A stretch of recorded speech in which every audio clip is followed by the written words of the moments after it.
franchement, c'est bouleversant. Après son meurtre, la famille ne demande qu'une seule chose, que justice soit rendue et connaître les raisons qui ont poussé son mari à commettre cet acte. Si l'État réellement peut nous aider à juger le monsieur, à l'attraper, le juger, ou bien il n'a qu'à essayer de nous dire pourquoi il a fait l'acte. Parce que jusqu'à présent, nous on se pose la question. De la famille mortuaire, nous nous sommes rendus à la Guinéenne de l'industrie où elle a travaillé durant un trimestre. Ses anciens collaborateurs retiennent d'elle une femme gentille et courageuse dans son travail.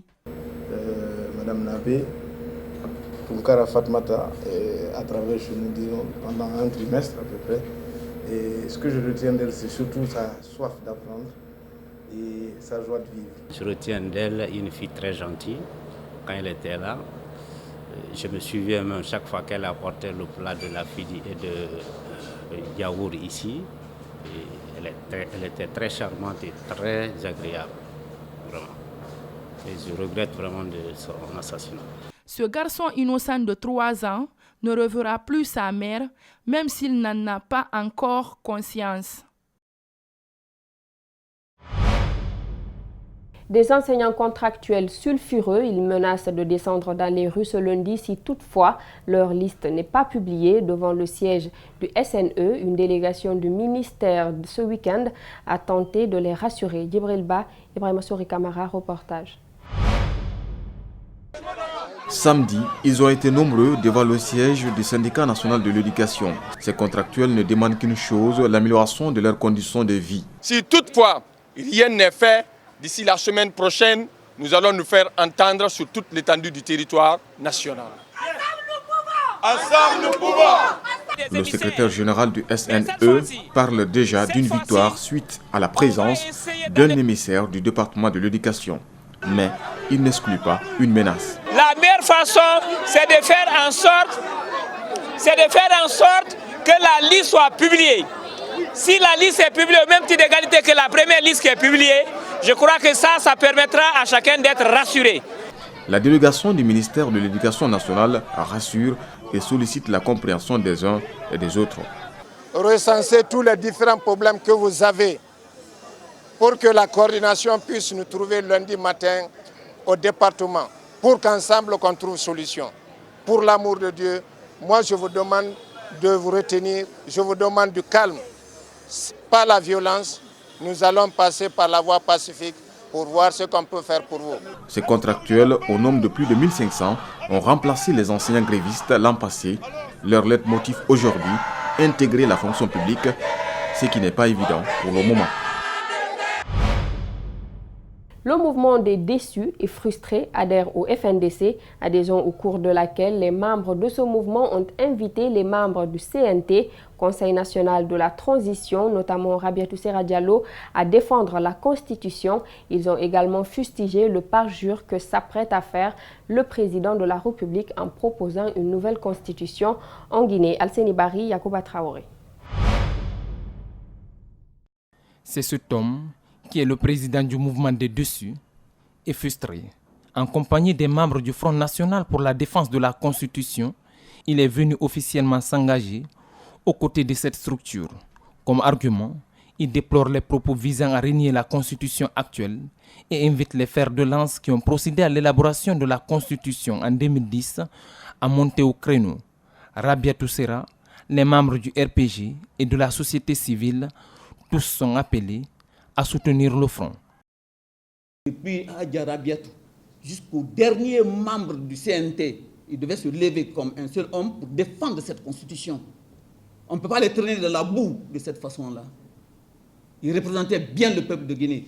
Et dans tous les secteurs d'activité, ils ont été désignés. Pour lui, changer la constitution serait un parjure pour le président de la République qui a été élu et a juré sur son respect. Nous entendons dire ces derniers temps quelques turiféraires du président qu'il a le droit de proposer une nouvelle constitution. Certes, mais si c'est la constitution-là qui lui confère ce droit, cette même constitution interdit au président de la République alors de changer certains articles sur lesquels nous sommes convenus qu'il ne faut pas, ils sont intangibles, qu'on ne peut pas les changer. Si c'est par rapport à la souveraineté qu'il tire de la constitution guinéenne, et cette constitution sur la base de laquelle il a été élu, alors qu'il ne respecte pas seulement des articles qui l'arrangent, et fouler aux pieds les articles qui ne l'arrangent pas. Thierno Oumar Kamara va plus loin. Le 10 août 2010, où Alpha Condé, avant d'être président, avait pris un engagement pour le respect de cette constitution. Voilà le protocole d'alliance politique que nous avons signé avec le président Alpha Condé. Voilà sa signature et la mienne. Et ça, c'est signé depuis, qu'est-ce que vous voyez là?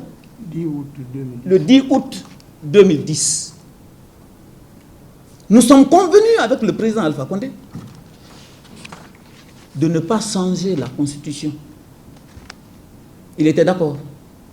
Le FNDC, fortement mobilisé, a salué cette adhésion et réitère sa ferme détermination dans la lutte pour la défense de la Constitution. Les fibromes utérins sont des tumeurs non cancéreuses situées sur la paroi de l'utérus de façon isolée ou en groupe. Elles se présentent souvent chez les femmes africaines. Ils sont à l'origine des complications chez les femmes enceintes. Notre équipe a rencontré une mère vivant avec des fibromes qui vient de mettre des triplés au monde. Suivez le reportage de Mariam Fodé Camara et Ali Ouba. 19 ans après sa première grossesse, cette jeune dame vient de faire des triplés. Une grossesse de 10 mois avec des complications qu'elle a dû gérer au quotidien. Elle porte des fibromes. Le début, j'ai commencé à saigner.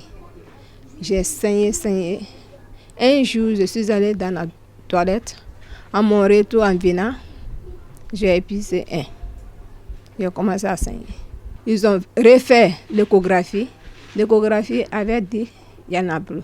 Je suis restée dans ça jusqu'à un moment donné, à 5 mois aussi, j'ai commencé à saigner.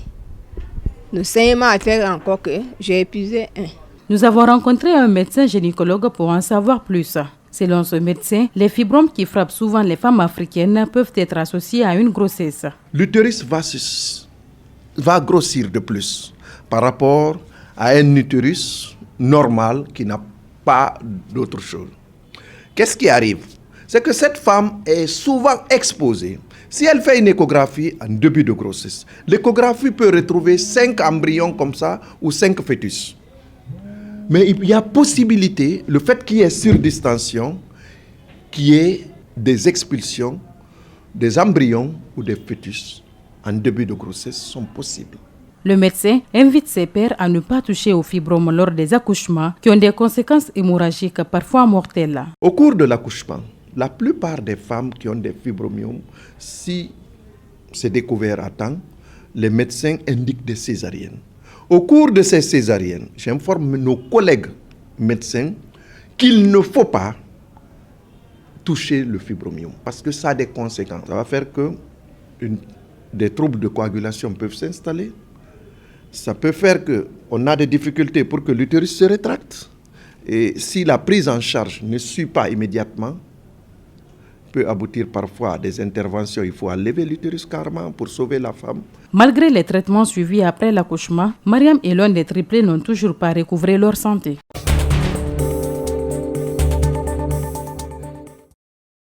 Nous terminons par cette brève. L'ancien président égyptien Mohamed Morsi est mort après avoir été victime d'un malaise pendant une comparution au tribunal au Caire, rapporte lundi la télévision d'État. Cet ancien ingénieur, soutenu par le mouvement islamiste des frères musulmans, était devenu en 2012 le premier président librement élu de l'histoire de l'Égypte. Un an après la révolution du Nil et la chute de son prédécesseur, Hosni Moubarak, Mohamed Morsi était emprisonné depuis sa destitution par l'armée à l'été 2013. Il avait été jugé par la suite dans plusieurs affaires. Il a notamment été accusé de fomenter des actes de terrorisme. Il purgeait plusieurs peines de prison, dont une de 20 ans pour avoir ordonné le meurtre de manifestants en 2012. Il comparaissait lundi dans une autre affaire d'espionnage en raison de contacts jugés suspects avec le Hamas palestinien. Voilà, c'est la fin de cette édition d'information. À tous, merci de l'avoir suivi. Merci également à toute l'équipe technique. L'actualité se poursuit sur Espace TV.